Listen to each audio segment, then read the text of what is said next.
Zion National Park is a place of staggering beauty, towering cliffs and deep canyons, but in the shadow of its grandeur, darker things dwell. Things that don't want to just take your breath away. They want to keep it, forever.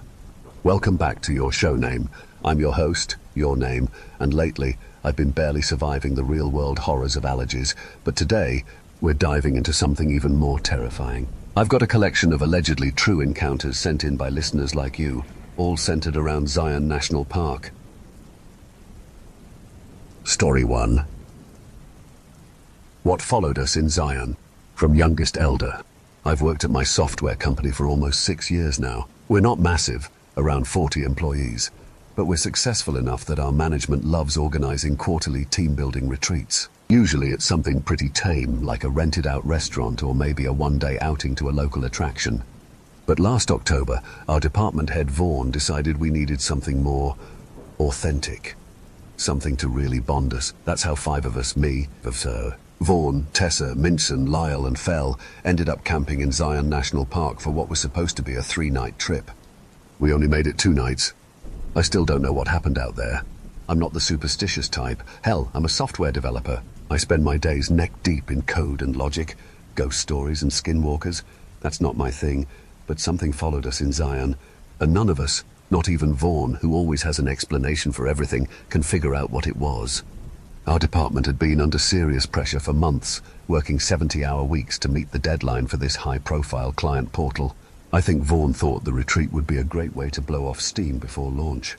He'd been hyping up Zion for weeks, talking about the stunning cliffs, how being unplugged would reset our brains, how it would feel good to be away from notifications, Slack pings, and endless Jira tickets. I was skeptical, but I figured it still beat another team dynamics seminar in some carpeted Marriott conference room. We left early Thursday morning, splitting into 2 cars. I rode with Minson, Tessa and Fell, while Vaughn and Lyle took the other. The drive was surprisingly chill. We talked Project Burnout, shared nightmare client stories, and laughed way too hard at Fell's terrible playlist. Tessa had just gone through a breakup, so we got every detail of that saga too. By the time we reached the park entrance, the mood had lifted. Zion really is breathtaking, those massive red cliffs rising against the deep blue sky. The quiet that seems to press in from all sides. It was like the landscape had swallowed sound. Vaughn had booked us a group campsite near the Virgin River. We got there late in the afternoon and set up 5 tents in a loose circle around a fire pit. Vaughn went all out. Extra large waterproof tents, high-end sleeping bags, even a portable grill. If I had to be outside, at least I'd be comfortable.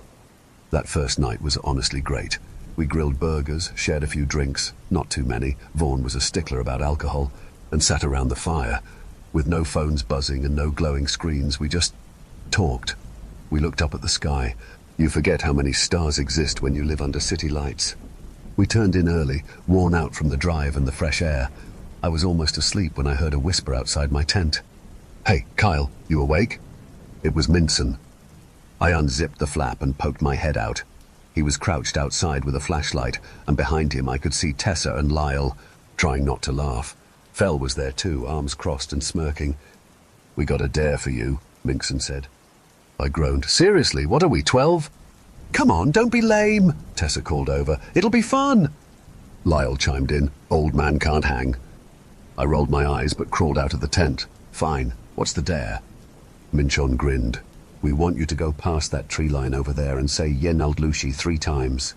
I squinted at him. "Say what?" "Yeah, Naldlushi," Tessa repeated, drawing out the syllables. "It's some kind of Native American legend or something." "My old roommate in college was Navajo," Minson added. "He said you're not supposed to say that in the wild. Bad luck or worse." "So why don't you do it?" I asked. "Because I'm daring you," he said smugly. The others snickered. I wasn't scared. At least that's what I told myself. I was just irritated, but I also didn't want to be the guy who bailed on a harmless dare. We still had 2 days of this trip left, and I didn't want to be the butt of the group joke the whole time. "Fine," I snapped. "You guys are ridiculous." I grabbed the flashlight and headed toward the trees. The flashlight beam barely touched the black between the branches. I stopped just past the first few trunks, hesitating. I felt off, like something in my gut was telling me not to say it. But that was just superstition, right? "Ye Naldlushi," I muttered. Then louder, "Ye Naldlushi, Ye Naldlushi." The The last syllable seemed to vanish into the woods like a rock dropped into still water. I waited, heart pounding a little harder than I like to admit. Somewhere nearby, an owl hooted. I jumped. I turned back quickly, returning to the others. "Did you do it?" Lyle asked. "Yeah, happy now?" "Very," Tessa said, grinning. "All right, let's go to bed before Vaughn wakes up," Fell muttered. "I probably didn't even say it right," I added, half to myself. They laughed as we all headed back to our tents. I pulled out my phone, surprised to see a single bar of service. I tried to Google the phrase, but I didn't know how to spell it. I typed every variation I could think of, but nothing useful came up. Eventually, I gave up and zipped myself in for the night. It took me a long time to fall asleep. I kept hearing things outside, branches moving, maybe footsteps, probably just wind or a raccoon, I told myself. Then, sometime deep into the night, I woke up to a sound. Scratch, scratch, scratch. It came from just beside my tent. Not random rustling, purposeful, like someone dragging nails down the fabric. I held my breath. "Hello?" I croaked. "Who's there?" No answer. Then from the other side of the tent, scratch, scratch, scratch. I fumbled for my flashlight and checked the time, 3:12 a.m. I clicked the light on and aimed it at the tent wall. I saw it. The fabric dented in slightly with each slow scrape, like something pressing into it. "This isn't funny," I said louder. "Minson, Tessa, cut it out!" The scratching stopped. Silence. I stayed still for a long time, trying to listen for footsteps, giggles, anything, but there was nothing. Eventually, I convinced myself it had to be one of them messing with me. I made a mental note to get back at them and eventually dozed off again. When I unzipped my tent the next morning, the first thing I saw was red. For a split second, I thought someone had dropped a cloth or left some gear out. Then I realized what I was looking at and stumbled back with a yell. It was a squirrel, or half of one, sliced clean through the middle. The front half, head, tiny paws, torso, lay right outside my tent door. Its black eyes stared glassily up at nothing. The fur still looked soft. The worst part, there wasn't much blood. "What the hell?" Fell said, stepping over. Lyle poked his head out of his tent. "Is that a—" "Yeah," I said, "it is." Soon everyone had gathered around, staring at the grisly little corpse. "Coyote," Vaughn said finally, though even he looked uncertain. "They'll sometimes leave half-eaten kills."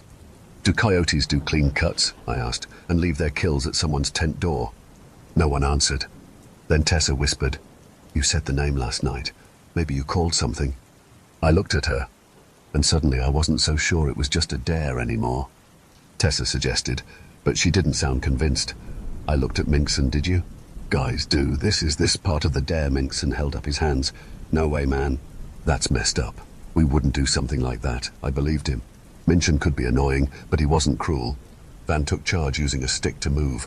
The squirrel remains away from our campsite. We all watched as he buried it. Under some rocks a good distance away. When he came back, he tried to act like everything was normal. "All right, guys, let's get some breakfast going. We've got a big hike planned today." I pulled him aside.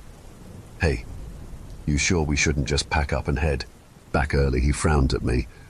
Because of a dead squirrel? Come on, we've been planning this trip for months. It's just nature. Sometimes it's a little gross." "It wasn't just the squirrel," I said, and I told him about the scratching on my tent the night before. He looked skeptical. "Probably just the wind or a curious raccoon. Look, if anything else weird happens, we can discuss heading back, but let's not overreact." "Okay." I could tell he wasn't going to budge, and maybe he was right. Maybe I was overreacting, so I just nodded and went to help with breakfast. The day's hike was along something called the Watchman Trail. Under normal circumstances, I probably would have enjoyed it. The views were incredible, sweeping vistas of the canyon, the river winding below us like a blue-green ribbon, but I couldn't shake the feeling that something had changed here. I kept glancing over my shoulder, convinced we were being watched. We had been hiking for about hours when I heard my name called. From somewhere off to the east of the trail, it was faint but distinct. Stopped, causing Tessa to bump into me from behind. "Oh, sorry," I said. "Did you hear that?" "Hear what?" she asked. "Someone just called my name." She looked around. Confused, I didn't hear anything. But then it came again, a little louder this time. Everyone heard it. We all stopped and looked toward the sound. "Is there another trail over there?" Lyle asked Vaughn, who was consulting the map. "Oh, not according to this." Van said, "Just some steep terrain leading up to those cliffs." The voice came again, somehow both distant and clear at the same time. Maybe someone needs help, Tessa suggested. Minson squinted in the direction of the voice. I don't see anyone. We should check it out, I said, though every instinct was telling me to do the opposite. What if someone's hurt? Van nodded reluctantly. Okay, but we stick together. The terrain gets rough over there. We left the trail and headed east toward the voice that kept calling my name every minute or so. The well-maintained path quickly gave way to loose rocks and scrubby vegetation. We had to help each other across some difficult sections. My name came again this time, followed by this way. The voice seemed to be coming from just up ahead now, beyond a rise in the terrain. I sped up, pulling slightly ahead of the others. Hey, wait up, be careful, Van called from behind me. I crested their eyes and stopped abruptly in front of me. The ground dropped away suddenly, a sheer cliff face, plunging down at least foot to jagged rocks below. The voice seemed to be coming from the empty air just beyond the edge, but that's not possible. I took an instinctive step back. When the voice called my name again, just as Minson caught up to me, he grabbed my arm. Well, holy crap, that's a drop. The others joined us, all staring at the cliff edge with wide eyes. I don't get it, Tessa said. The voice sounded like it was coming from right here. But there's nothing here. I heard my name. Again, suddenly the voice sounded almost disappointed. Okay, we need to get back to the trail, guys, now, Van said firmly. No one argued. We made our way back in silence, each lost in our own thoughts. The voice didn't call. Again, when we made it to the main trail, Van suggested we head back to camp. No. One objected. The almost carefree mood of the morning was gone. We were all so tense. We hiked back, mostly quiet that evening around the campfire. We tried to rationalize what had happened. Must have been some kind of weird echo. Lyle scratched his chin. Sound does strange things in canyons, right? But why would it be saying Kyle's name? Tessa asked. Maybe it wasn't saying his name at all. Maybe it was saying something else that just sounded like Kyle Minkson said. I didn't buy any of that, but I didn't have a better explanation. I told them about trying to Google Yodushi the night before. Wait, you actually did that dare? Vaughn asked, looking between all of us. I heard you mentioning it, but what was the dare exactly? The others explained somewhat sheepishly about the dare they'd given me. Van looked annoyed. That was irresponsible, guys. You know you're supposed to be respectful of local customs and beliefs when we're in places like this. Well, do you know what it means? I asked. He shook his head no, but he was cut off by a sudden whooshing sound from above. Something darker hurtled down from the night sky and landed with a sickening thud directly in the middle of our campfire, sending sparks and burning logs flying in all directions. We all leapt up, screaming at backing away. In the firelight, I could see what had fallen. It was a coyote, a dead coyote, and I don't think it had been killed by the fall. The animal had already been horrifically mutilated. Its fur was covered in blood. There were long gashes running across its body, like it had been rared by something much larger than itself. The smell of burning fur filled the air as the carcass began to smolder. Tessa was the first to recover her voice. What the heck? What the actual heck? Van was frantically stomping out the small fires that had started in the surrounding grass from the scattered embers. Everyone grab your essential gear. Now we're heading back to the cars. In the dark? Minson sounded scared. Yes, in the dark. Van snapped. Unless you want to stay here with that.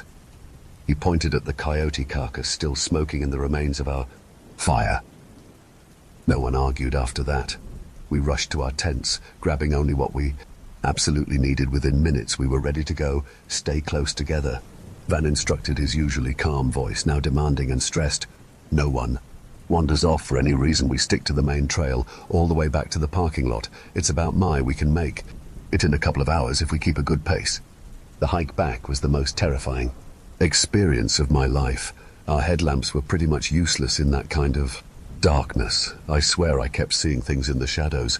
Even still, we walked pretty quickly, sometimes breaking into a jog whenever our nerves got the better of us.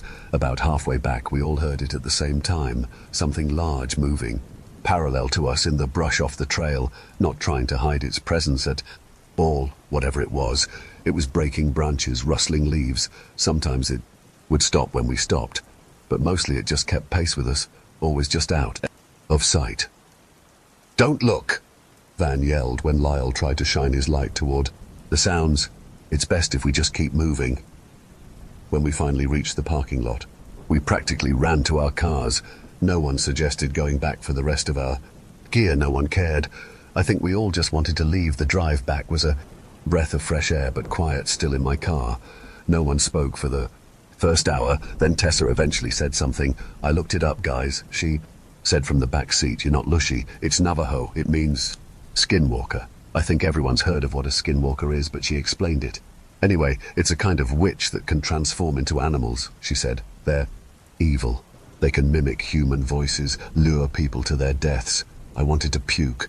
Just hearing that when we got back to the city, Van called an emergency meeting with HR and the executive team. I'm not sure exactly what was said, but days after that we all received an email stating that due to safety concerns, all future company retreats would be held in controlled environments only. There was also a line about respecting indigenous cultural beliefs and practices and a link to some corporate sensitivity training. The fives of us don't talk about what happened. Not really. Sometimes at happy hour after a few drinks, though, one of us might say something like, "Remember Zion?" and the others will sigh in and just nod. What is there to say?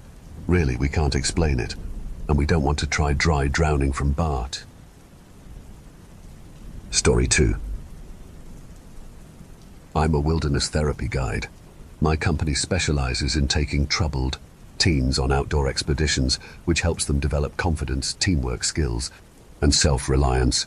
I've led trips all over the Southwest, Arizona, Colorado, New Mexico, but Zion National Park was always my favorite location, was being the operative word here.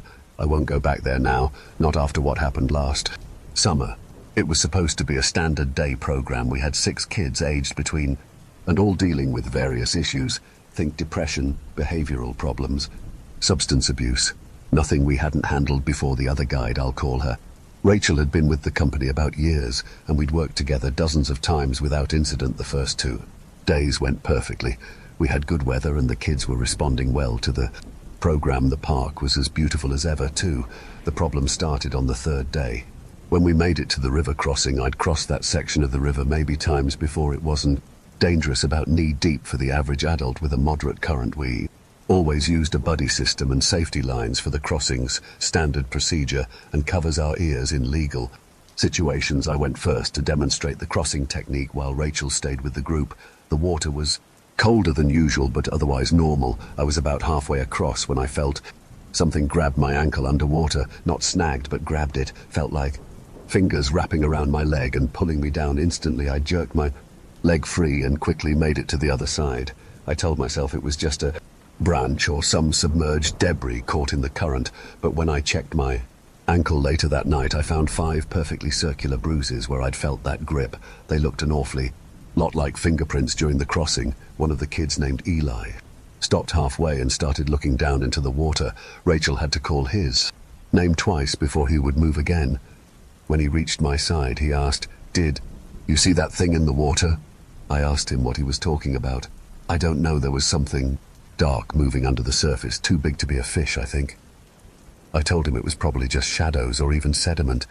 That river can be murky, especially after rainfall, but I didn't really believe that the way those bruises formed perfect circles and evenly spaced. They looked familiar. That night at our campsite about half a mile from the river, I woke up around AM to an odd sensation. My sleeping bag was damp, not soaked through, but definitely wet, like someone had misted it with water.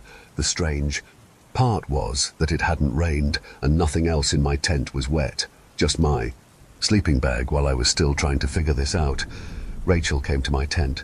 "Hey, Eli's missing," she whispered. We found him about minutes later, walking barefoot through the scrub in the direction of the river. He was completely unresponsive, eyes open but not registering anything. It looked like a classic case of sleepwalking. We carefully led him back to camp, and in the morning he had no memory of it. "I don't sleepwalk," he insisted, even when we told him what happened. "Never have." That same morning we all heard it, the sound of rushing water, like we were right next to the river after a flood. But we weren't. We were at least half a mile away on higher ground. The sound lasted for about seconds, then stopped abruptly. I was starting to stress out. After we had some food that morning, I made an excuse to hike back to the ranger station to check the weather. Forecast the real reason was to ask about that river crossing. The ranger on duty, an older guy who had been working at Zion for decades, didn't seem surprised by my questions. That section has a higher than average accident rate, mostly drownings. Strange thing is, they're almost always strong swimmers too, he explained. I asked him if he had any idea why. He shrugged his shoulders. Current can be tricky though. A few victims who were rescued reported feeling like they were pulled down, probably just panic. On my way back, I ran into Joseph, a local guide of Pute descent who sometimes worked with our company for cultural education components. Mentioned the river crossing we'd used. "Oh, that is not a good crossing," he said immediately, his expression serious. "Why is that? It's always seemed safe." "Enough," he shook his head. "The water is heavier there." I asked him what he meant, but he wouldn't elaborate, just said his people avoided that stretch of river when possible, had for generations. When I got back to camp, Rachel told me some of the kids' personal items had gone missing. Specifically, a watch, a pocket knife and a bracelet. We did find them about an hour later, just sitting in a pile in a small puddle of water behind a boulder near a campsite, a puddle that should not have been there given the dry conditions. That night I took first watch. While everyone else slept around midnight, I walked the perimeter of our camp and stopped at a small creek about a yard away. I thought I saw something in the water, a reflection that looked like a hand reaching up. I moved closer and the image was gone, just ripples in the dark water. As I stood there, I heard distinct splashing sounds from further downstream, like something moving through the water. I swept my flashlight in that direction, but I didn't see anything. No animals and no movement, but the splashing continued for several seconds before stopping. The next day was when things got really bad. A park ranger radioed to warn us about potential flash flooding due to storms upstream. We needed to move to higher ground away from any watershed areas. The closest safe area meant a detour that would add several miles to our journey, taking us up into the canyon walls. As we hiked up the rocky trail, miles from any significant water source, one of the quieter kids, I'll call Zach, pointed to the ground. "Why is that rock wet?" he asked. There were footprints on the dry stone, wet footprints that hadn't been there seconds before. As we watched, I swear I saw another one appear, then another, forming a trail that led in our direction before fading away. None of us could explain it. The footprints were too large to be from any of us, and they appeared without any visible source of water. We hurried up the trail. The sky was darkening with approaching storm clouds when Mia, one of the girls, suddenly doubled over and started to cough violently. I panicked, rushing over to her. When she caught her breath, there was water on her lips, and I don't mean saliva or tears, but actual water. She coughed again and more came up. Rachel must have noticed it too. She collected some in a spare water bottle. It wasn't clear like drinking water. It had the distinctive reddish-brown tint and sediment of the river. "I didn't drink from the river," Mia insisted, looking terrified. "I only used my water bottle." We were helping Mia when a lightning flash illuminated the landscape. For just a split second, I saw something at the river's edge far below us, a dark figure standing perfectly still facing our direction. It was too distant to make out details, just a silhouette that seemed somehow a little too tall. By the time my eyes readjusted from the lightning flash, there was nothing. There we made it to the designated safe area. Just as the storm hit full force, we set up emergency shelters and waited it out. The kids were scared, but physically okay. Even Mia, who hadn't coughed up any more water. We cut the trip short after that, hiking out the next morning once the rangers confirmed the trails were safe. None of us mentioned the weird incidents on the way back. We all basically silently agreed to pretend it didn't happen. Funny enough, I noticed no one filled their water bottles from the natural sources anymore. Even after treating it, everyone stuck to the reserves we had brought. I still lead wilderness therapy trips. I still believe in the healing power of nature, but sometimes when I'm near moving water, I feel a phantom pressure around my ankle. Whatever was in that river, I think it's a remnant of someone who drowned there, a soul that is still restless and angry. Story 3. The Strangest Deer I've Ever Seen, by a wildlife photographer. In over 2 decades of fieldwork, spanning tundras, forests, deserts and wetlands, I've seen wildlife do extraordinary things. I've watched wolves strategize with eerie intelligence. I've seen crows perform what looked unsettlingly like rituals. I once photographed a mountain lion watching me from just a few yards away, eyes calm, golden, and utterly unafraid. but nothing, absolutely nothing, comes close to what I experienced in Zion National Park last fall. Not for its beauty, though that was breathtaking as always, not for the elk rut or the soaring condors, but for the deer, the strangest deer I've ever seen. It was November, a crisp and quiet time in the park. The crowds had long gone, the leaves had faded to brittle amber, and snow dusted the highest red cliffs like a crown. My assignment was simple: capture mule deer during rutting season, images of bucks sparring, does grazing, close-ups that could carry a conservation piece in a major publication. Make it visceral, my editor had said, make people care. I'd worked in Zion before, years back, tracking raptors and chronicling nesting patterns on the cliffs.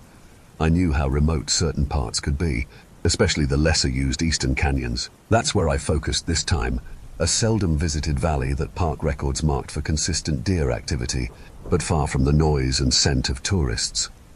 I set up a blind and 3 trail cameras at suspected crossing points, one by a well-worn game trail, another near a shallow ravine, and the third facing a meadow that pulsed with the golden energy of fall. Conditions were perfect. The first sign. Day 1 was standard, quiet, focused work. I constructed a camouflage blind about 40 yards from the meadow, low profile, scent controlled, with slit views for every possible angle. I know how mule deer move, how hyper-attuned they are to their environment. If I did this right, I'd be invisible, and for the first 24 hours it all went smoothly. Day 2 was when the pattern broke.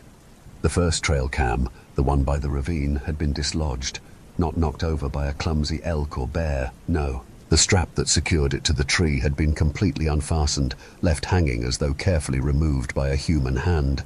The lens was scarred with multiple parallel scratches, marks I recognized instantly as antler tines. But again, they weren't random gouges. They ran perfectly vertical, precise. I chalked it up to aggressive rut behavior. Maybe a dominant buck didn't like the scent or the blinking red light and took his frustration out on my setup. Still, the methodical nature of the damage gnawed at me. Deer don't act like that. Camera 2 was intact, but the SD card was missing. Gone. The housing wasn't cracked, no claw marks, no signs of tampering, just a clean, inexplicable absence. Again, I blamed myself. Maybe I hadn't secured it properly, maybe vibration shook it loose. But I'd done this 100 times before, it made no sense. Camera 3 was still recording. It had logged multiple motion triggers throughout the night. I opened the footage expecting clips of deer moving through the moonlight. What I got was static. Hours of it. Garbled video with strange flickers and pulsing shadows that hurt to look at for too long. Not just technical failure, something else, interference. The watching begins.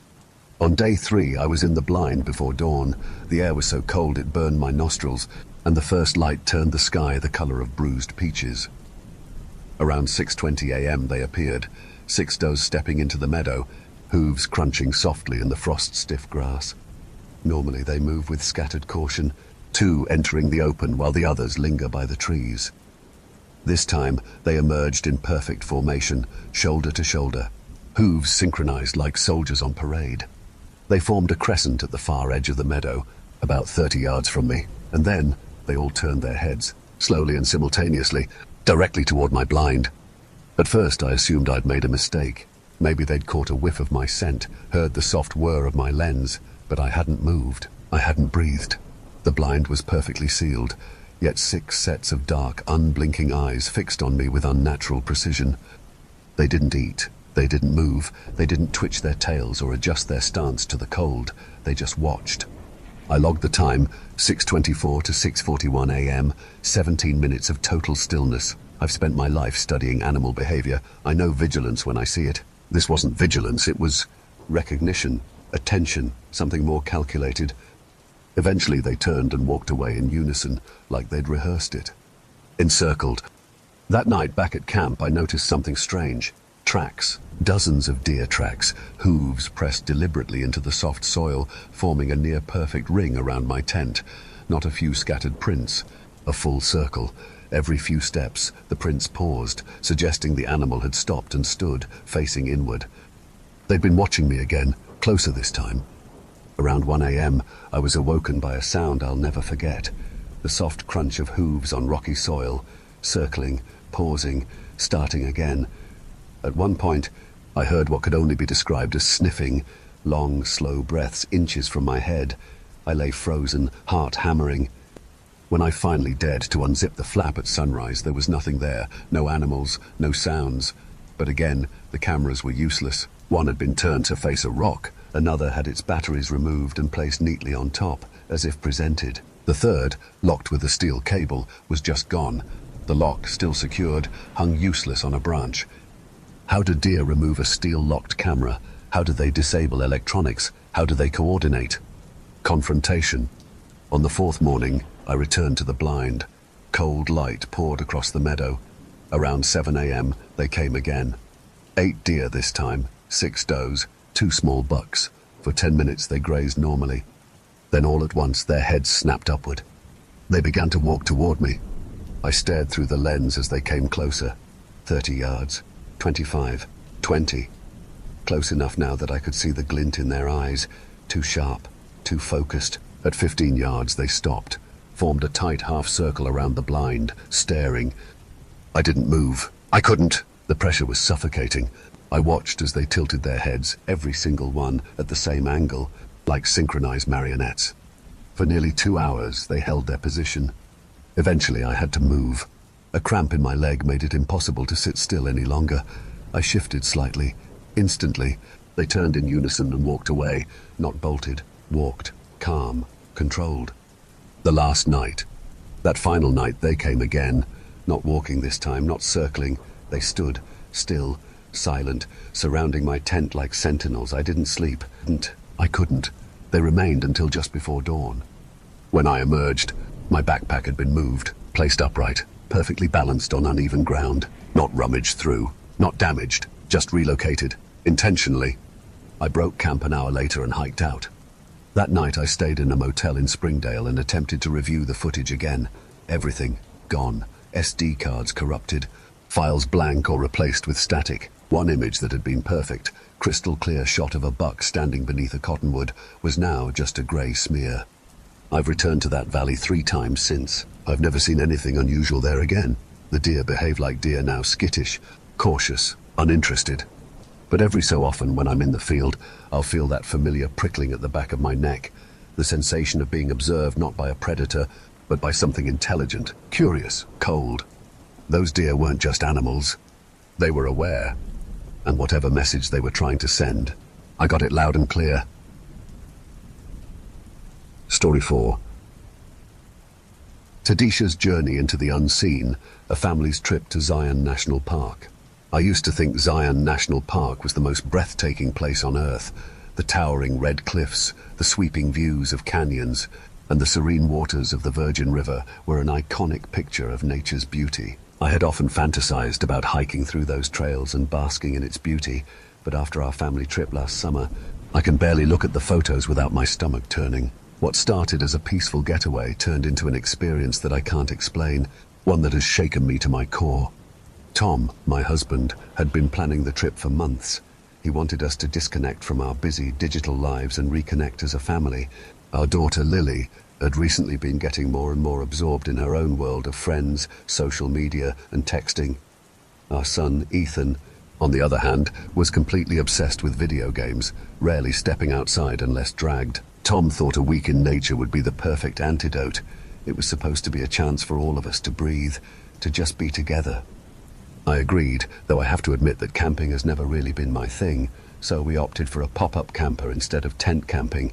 Tom jokingly called it glamping and teased me about needing a real mattress, but honestly, I was grateful for the comfort it provided. We set up at Watchman Campground, which gave us convenient access to the park. The first 2 days were everything we had hoped for. Perfect weather, stunning views, and lots of adventure. We hiked the Emerald Pools Trail, waded in the Virgin River, and took dozens of pictures of the soaring cliffs against the clear blue sky. But on the 3rd day, we decided to tackle part of the West Rim Trail. We weren't doing the full Angel's Landing hike, which Tom wanted to do, but I absolutely refused to let Ethan attempt. The notorious chain section, with its sheer drops, was too much for me to even consider for the kids. Instead, we planned to go as far as Scout Lookout and then turn back. The trail was supposed to offer some of the best views in the park. The beginning of the hike was lovely, as expected. We followed a paved path along the Virgin River. enjoying the cool air and the steady rhythm of our footsteps. Then the trail began to climb, and we faced the steep switchbacks known as Walter's Wiggles, a series of narrow, winding paths cut into the rock face. The kids, as usual, charged ahead while Tom and I took a slower, more measured pace. It was halfway up the switchbacks when it first hit me, a sudden wave of vertigo so intense that I had to grab onto the rock wall to steady myself. Tom, always the concerned husband, asked if I was okay. I told him I just needed a minute to catch my breath. I assumed it was the altitude, or maybe the heat. After a brief rest, we continued, but the sensation didn't go away. In fact, it worsened. It was strongest when we were on the left side of the switchbacks, near the sheer drop-off. Every time we rounded the bend to that side, my stomach would churn and my head would swim. It felt deeper than just normal vertigo. There was something far more unsettling about it, an inexplicable sense of wrongness. By the time we reached Scout Lookout, where the kids were already snapping photos and exploring, I was feeling off. The dizzying sensation was still there, and my stomach refused to calm. The views were supposed to be awe-inspiring, but all I could focus on was the persistent nausea that clung to me. Tom suggested we eat lunch there, but I insisted we head back down and find a less exposed spot to eat. The descent was even worse. Every step felt heavier, and my dizziness became more intense. I moved slowly, clutching the wall for support, and Tom grew increasingly concerned. He asked if I needed help, but I insisted I was just not good with heights. I felt ridiculous for ruining our outing with my sudden onset of acrophobia. By the time we reached the bottom, I felt better.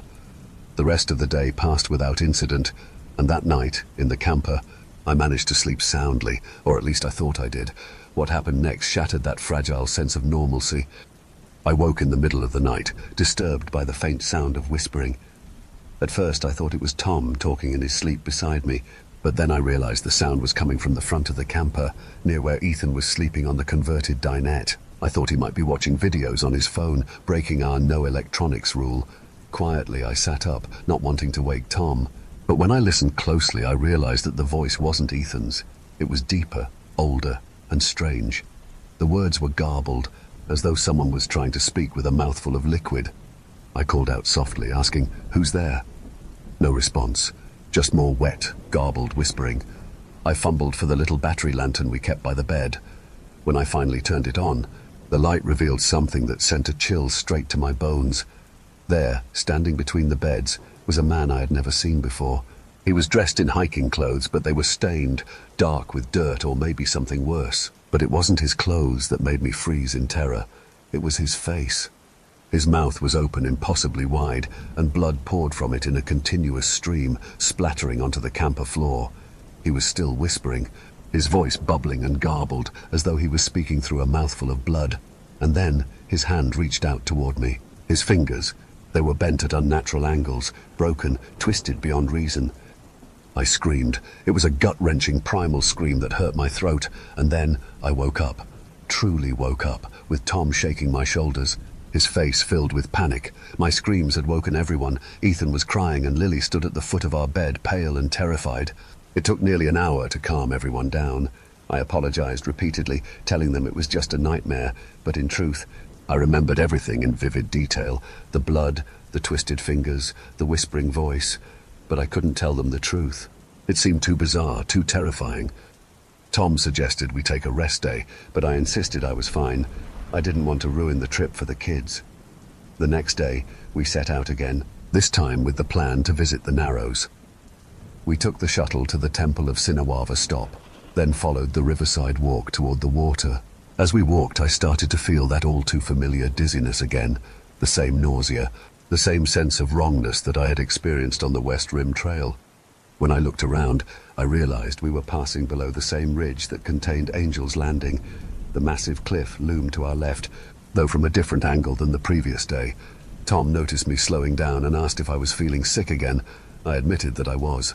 He suggested I sit down on a nearby bench while he took the kids ahead, but I didn't want to be alone, so I pressed on. Just as we approached a bend in the trail, the dizziness became almost unbearable. I stopped, leaning against a rock wall, trying to steady myself and keep from vomiting. That's when we heard it. A scream, a sound so full of terror that it made my blood freeze. All four of us looked up at the same time. A dark shape was falling from the cliff face, tumbling through the air. The scream cut off abruptly when the figure struck an outcropping, then continued its descent. The sound it made when it hit the ground was unlike anything I had ever heard before, a wet, heavy thud that seemed to echo, repeating itself off the canyon walls. Several other hikers on the trail witnessed the fall as well. There were shouts and calls for help. Someone nearby started yelling that they were a nurse. Tom immediately told the kids to stay put and ran toward the spot where the figure had landed. It was off the trail, but visible from where we stood. I realized with a sickening certainty that my dizziness had completely vanished. The nausea was gone. It was as if someone had flipped a switch. Instead, a terrible sense of knowing was rising in me. Lily, always stubborn, ignored her father's instructions and started to follow him. I called to her to stop, then told Ethan to stay put while I went after his sister. When I caught up to Lily, I saw Tom returning, his face ashen. He put his hands on Lily's shoulders to stop her from going further, his voice tight as he told her, "You don't want to see this." His gaze shifted to me, his expression warning me away as well. But something inside me was driving me forward. I had to look. "I'll be right behind you," I told Tom, and then I went. The man had landed in a small clearing just off the trail. Other hikers had gathered around, and someone was performing CPR, though it was clear from the start that it was futile. From where I stood, I could see that his body was broken beyond recognition, limbs twisted at impossible angles and blood everywhere. But then, as I moved closer, I saw his face, or what was left of it. His mouth was open wide, and blood still poured from it just like in my dream. The same impossible amount of blood, the same horrifying face, and in that moment I realized I had seen this man before, in my nightmare. I don't remember much after that. Tom says I fainted.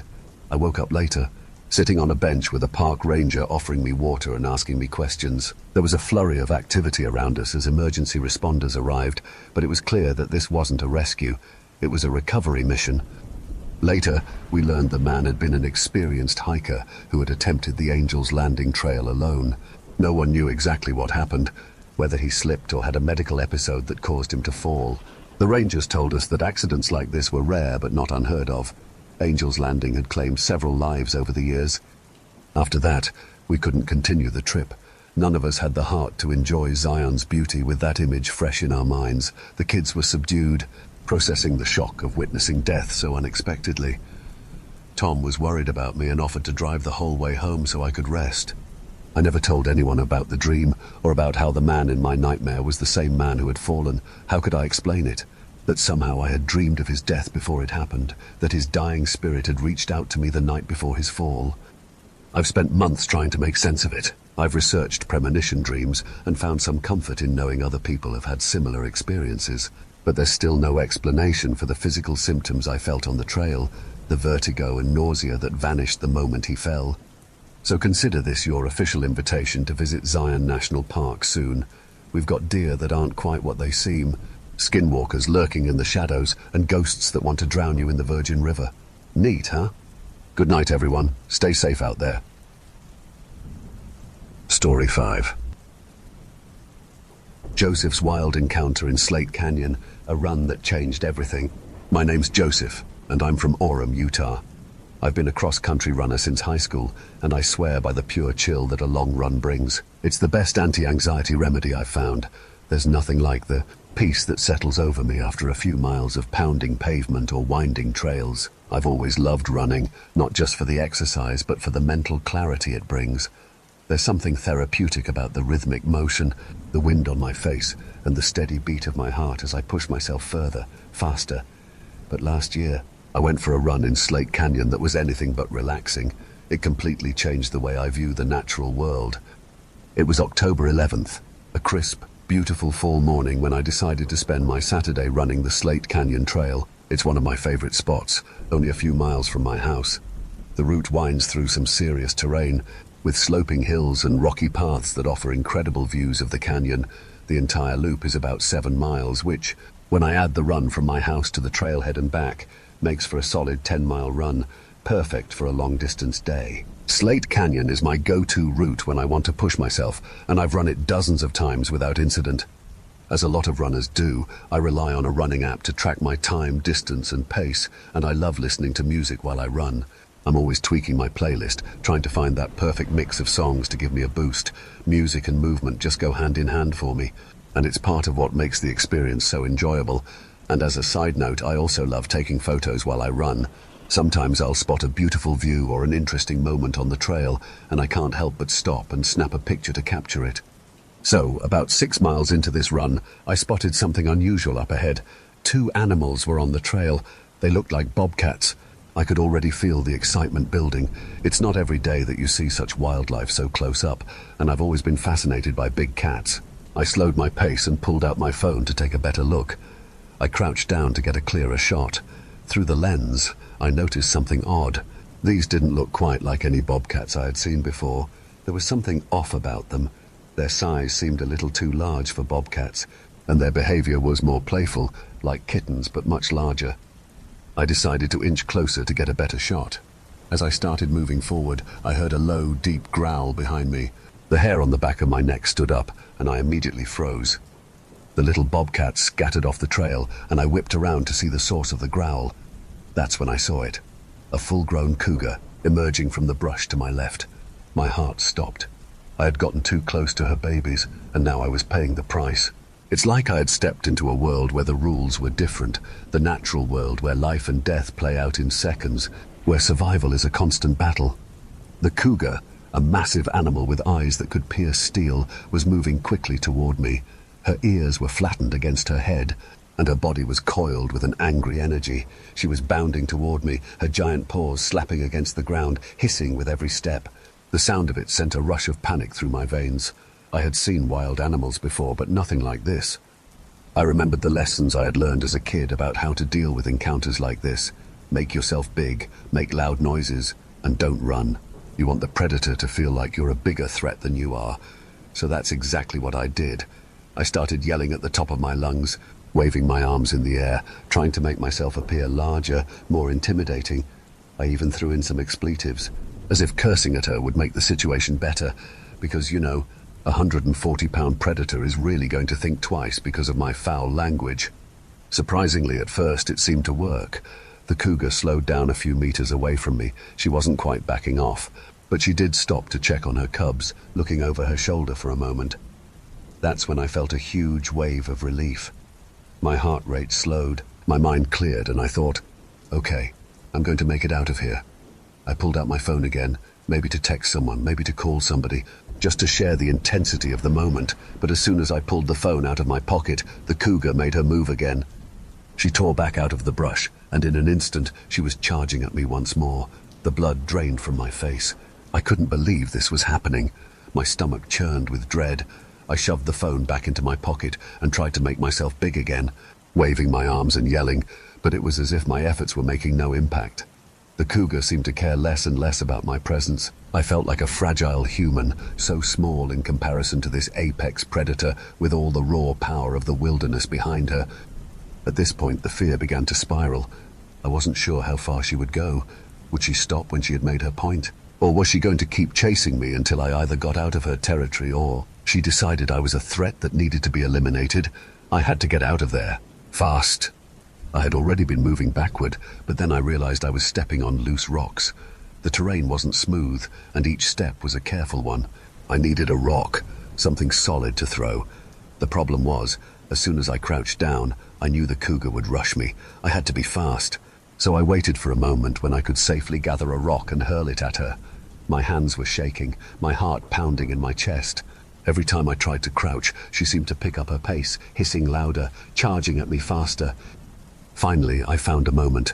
I crouched down quickly, grabbed a rock, and hurled it at her. My aim was off, but the rock smacked against another one as it landed near her. The loud crack startled the cougar, and she immediately broke her charge, retreating into the brush. I held my breath, watching her carefully. This time, she didn't turn back. But even though the immediate danger seemed to pass, I wasn't out of the woods yet. The loop trail meant that to get out of there, I had to retrace my steps, heading right back toward where I had just been.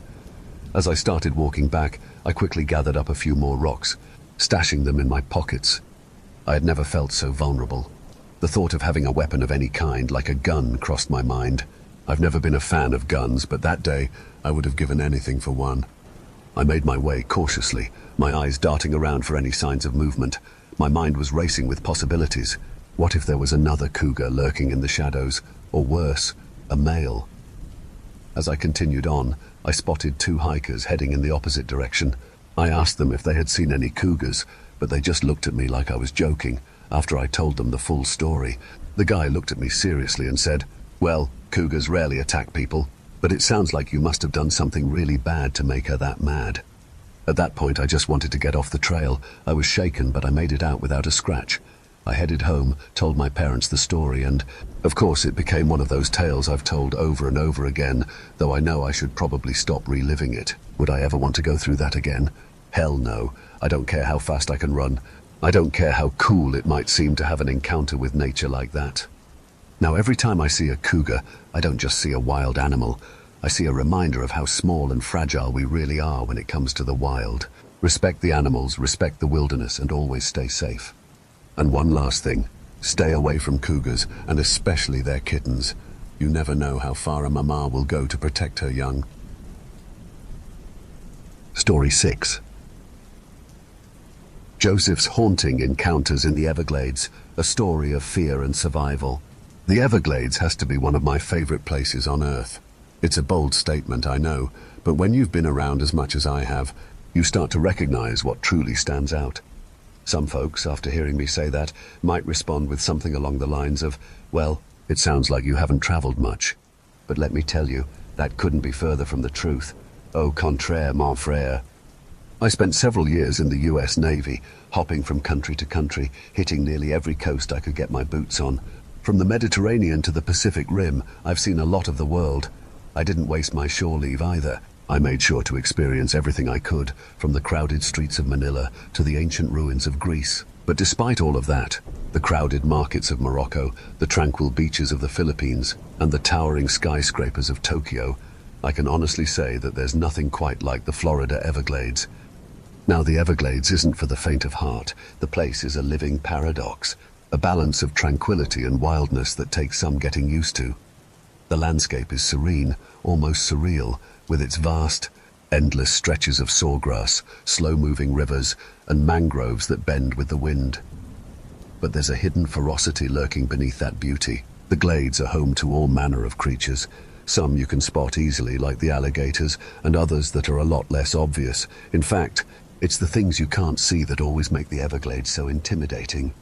You've got your gators, snakes, brown recluse spiders, fire ants, and a whole host of other dangers that are just waiting for you to make one wrong step. And let me tell you, if you mess with the wrong habitat, you'll quickly find that the Everglades doesn't give second chances. I've had close calls with all of those dangers. An unexpected cottonmouth here, an angry mama gator there, but none of them ever shook me quite like the things I've encountered that I can't quite explain. Now, don't go thinking I'm about to tell you some ridiculous Bigfoot or skunk ape story. I don't buy into that stuff, and I'm not trying to convince you that something unexplainable is lurking in the swamps. Sure, I like to keep an open mind about things, but not so open that my brain falls out. But let me tell you, I've had 2 encounters out there that left me rattled to my core, and they've stuck with me. The first one goes back about 4 or 5 years. I had my boat at the time, a trusty vessel that I took out onto the waters of the Everglades as much as I could. I was saving a few bucks on groceries by catching snapper, sea trout, redfish, and even some bass and bluegill. Fishing in the glades on a good day is about as close to heaven as you can get, as long as you're not casting near a hungry gator, of course. On this particular evening, however, my serene enjoyment of the scenery was quickly overshadowed by a feeling of dread that I couldn't shake. I was drifting along, the sound of my oars cutting through the water as I soaked in the sights and sounds of the Everglades. It was a calm evening, and I was lost in the peace of it all when suddenly something massive brushed against the underside of my boat. It wasn't the gentle nudge of a curious fish, like you might expect in these waters. No, this felt different. The boat shifted, and I felt the unmistakable weight of something huge pushing against me. I didn't think much of it at first, but then I realized that whatever had nudged me had done so with a strength that was unusual. It wasn't just some little fish. It had moved me. I turned around to get a look, but by the time I glanced back, whatever it was had already slipped beneath the murky waters. I could only see ripples, but they were enough. I've been fishing all my life, and I can tell the size of a fish just by the ripples it makes. This thing was big, really big. At first I tried to rationalize it. Maybe it was a giant catfish. I'd heard of those things. Some fishermen in South America pull out catfish as big as a grown man, but something in my gut told me that wasn't it. The feeling in the pit of my stomach was something I only ever get when I'm uncomfortably close to a cottonmouth or an expectant mama gator. It's a primal fear, a cold, visceral instinct that you know you've inherited from your ancestors, the kind of fear that tells you that you are prey. I don't care how tough you are. You can't fight that feeling when it takes hold. I sat there in stunned silence for a while, trying to convince myself it was nothing, but my instincts were screaming at me to get the hell out of there.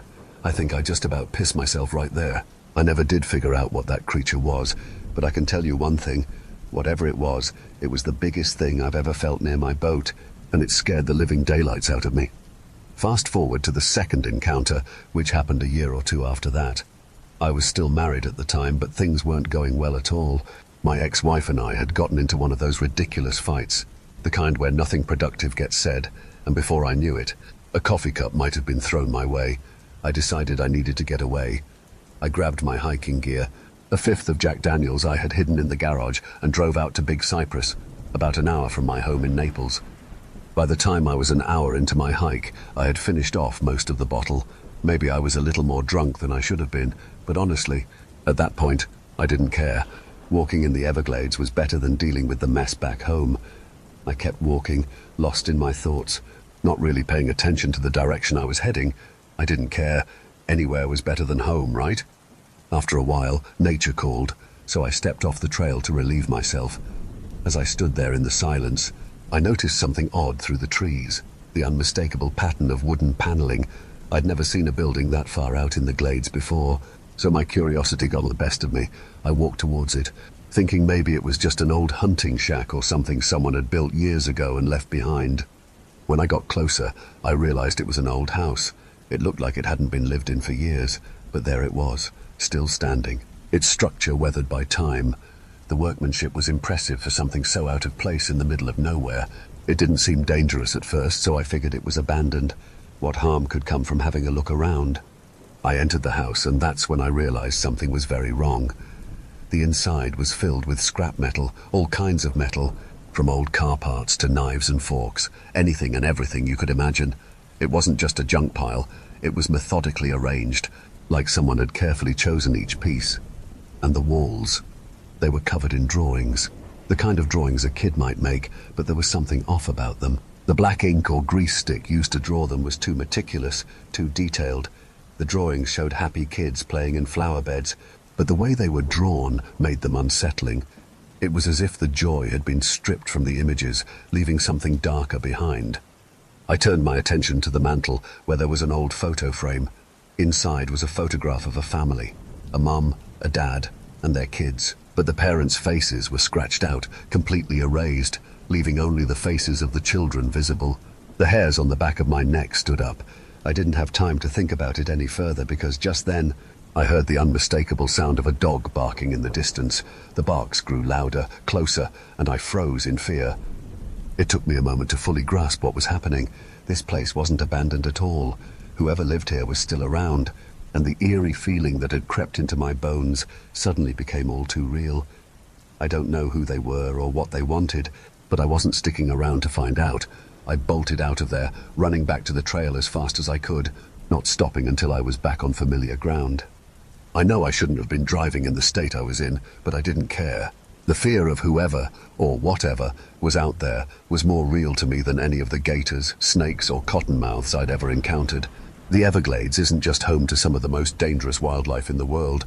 It's also home to some people who aren't quite right. And let me tell you, I'd rather face the wild things than run into them.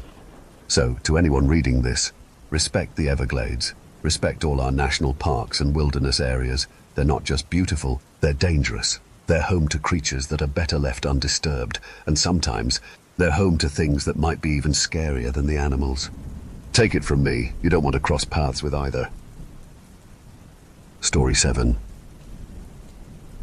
A tragic day at Yellowstone, the death of Colin Nathaniel Scott. In June of 2016, a young man named Colin Nathaniel Scott from Portland, Oregon, was visiting Yellowstone National Park with his family. Like many young adults, Colin had just finished an important chapter in his life. Having recently graduated as the top student from Pacific University, his parents couldn't have been prouder. They had watched their son grow from a hard-working, dedicated student into someone poised for success. He was a thoughtful, focused young man, eager to embrace the summer with his family, relax, and explore the wonders that Yellowstone had to offer. It was the type of summer anyone would dream of after the rigors of college life, a time to kick back, recharge, and celebrate his hard-earned achievements. Colin's parents were excited for the trip, and his sister Sable was equally eager to spend some quality time with her brother.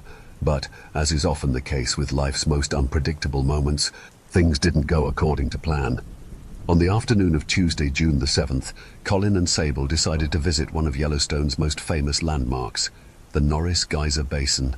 The basin, named after Philetus W. Norris, the second superintendent of Yellowstone, is a geological wonder. It's not only the hottest and oldest of the park's thermal features, but also the most dynamic. The waters here can reach scorching temperatures of up to 200 degrees, just a few meters beneath the surface, making it a place of both awe and danger. Although the deeper geothermal waters are known to reach extreme temperatures, the surface waters in some areas appear cooler, almost inviting, with the picturesque setting around them. However, those waters can still pose serious dangers. Despite being warned by park authorities, swimming in the hot springs of Yellowstone has become a popular but highly dangerous activity, often referred to as hot potting. Many visitors are drawn to the allure of the steamy, mineral-rich pools, convinced that the water will provide a relaxing experience. They ignore the signs, the warnings posted along the trails, and sometimes venture off the designated paths in search of the perfect spot to unwind. Unfortunately, stepping off the marked trails around the basin is highly inadvisable. The geysers and springs here are unpredictable. Boiling water can suddenly spray across the landscape, causing severe burns or worse. On that particular day, Colin and Sable chose to take a chance and wandered off the designated path. It's unclear whether the siblings were hoping to take a quick swim in a spring or simply wanted a closer look at the geothermal features. Some speculated that Colin was seeking a more adventurous way to relax, but others believe it may have simply been an innocent desire to get a closer view of the geysers. Whatever their intentions, they found themselves standing by one of the springs, drawn in by the calm waters. The waters did not seem dangerously hot at first glance. They didn't appear to be boiling, and only a faint wisp of steam rose from the surface. If anything, it seemed like the perfect spot to cool off. Harmless, inviting. But in that moment, they didn't know what was beneath the surface. They didn't know that this seemingly tranquil spring was hiding a deadly secret. According to Sable, the incident unfolded quickly and tragically. She said that Colin slipped and fell into the spring, though there is no definitive answer as to whether it was an accident or if they had planned to take a quick dip. Either way, the water that appeared harmless soon turned deadly.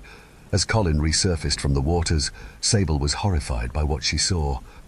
Instead of a serene moment, Colin's face contorted in pain.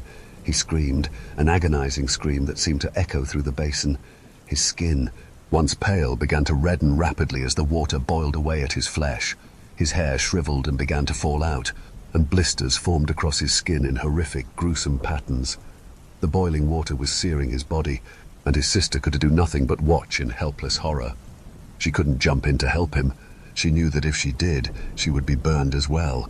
The only thing she could do was yell at him, telling him to swim to the edge, to escape the torment that was quickly overwhelming him. But the water didn't seem to want to release him. He was trapped in agony, his strength beginning to fade as he struggled to stay afloat. Panicked, Sable pulled out her phone, desperate to call for help. But as fate would have it, her phone had no signal. There was no way to contact anyone, no way to summon help. All she could do was watch her brother suffer, her heart breaking with each of his blood-curdling screams. With no time to lose, she ran as fast as she could back to the nearby Norris Geyser Basin Museum. There, she encountered Ranger Rose Oppressor, who immediately sprang into action, contacting the Yellowstone Communications Center by radio to request urgent assistance. Time was now of the essence. The first responders to reach the hot spring were Ranger Rick Lee, a Norris Interpretive Ranger, and Canyon Ranger George Brecht. As soon as they arrived, they began their search for Colin. Ranger Lee quickly noticed a wallet and a flip-flop floating on the surface of one spring, along with a matching flip-flop stuck in the mud at its edge, but there was no sign of Colin. Ranger Lee carefully prodded the pool with a long wooden stick, feeling something large and immobile beneath the surface. Despite his best efforts, he couldn't pull whatever it was to the surface. It became clear that what he was feeling was Colin's body, but the spring was too dangerous, and the constant risk of thermal burns was a serious concern. Soon, park authorities made the decision to vacate the scene for their own safety.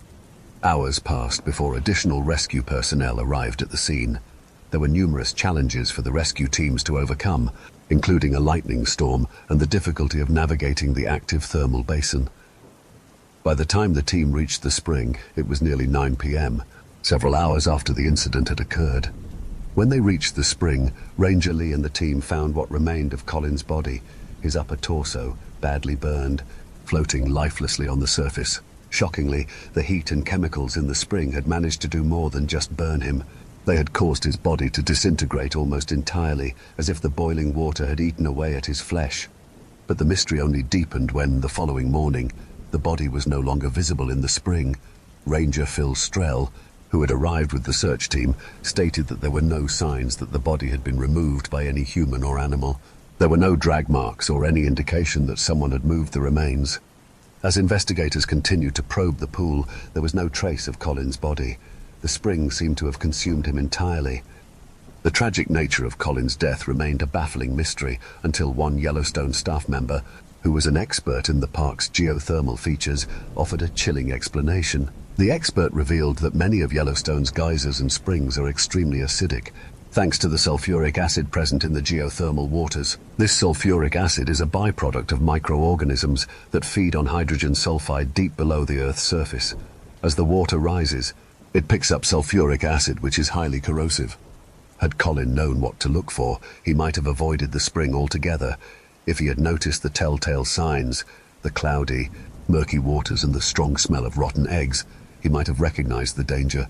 But instead, he approached the spring, unaware that he was about to step into a chemical death trap, a water-filled cauldron of corrosive acid. In hindsight, it's clear that Colin and Sable ignored several warning signs on their way toward the spring. The park's staff had posted numerous notices urging visitors to stay on the designated paths, not to swim in the thermal springs, and to avoid getting too close to the unpredictable geothermal features. But with the water looking so calm and inviting, it's easy to see why they might have made the decision to venture off the path. Yellowstone representatives have since made it clear that the tragic incident serves as a stark reminder of the dangers of ignoring park safety regulations. While it's easy to be lured in by the beauty and serenity of the park, it's important to remember that these areas are not just natural wonders. They are also hazardous and unpredictable environments. The geysers, hot springs, and thermal pools are all part of a living, volatile system that can be deadly if not approached with the utmost respect and caution. For Colin Nathaniel Scott, his tragic death serves as a sobering reminder of how the unknown dangers of nature can sometimes lead to unimaginable consequences. It's a loss that no family should ever have to endure, and our hearts go out to Colin's family. The mystery of his death, a death caused by a warm-looking spring that turned out to be a deadly, corrosive trap, is one that will not soon be forgotten. The lesson here is simple. Always respect nature, follow the safety guidelines, and be aware of the hidden dangers that lurk in places of beauty. As we continue to explore these magnificent natural wonders, it is critical to remember that the most dangerous threats may not always be immediately obvious.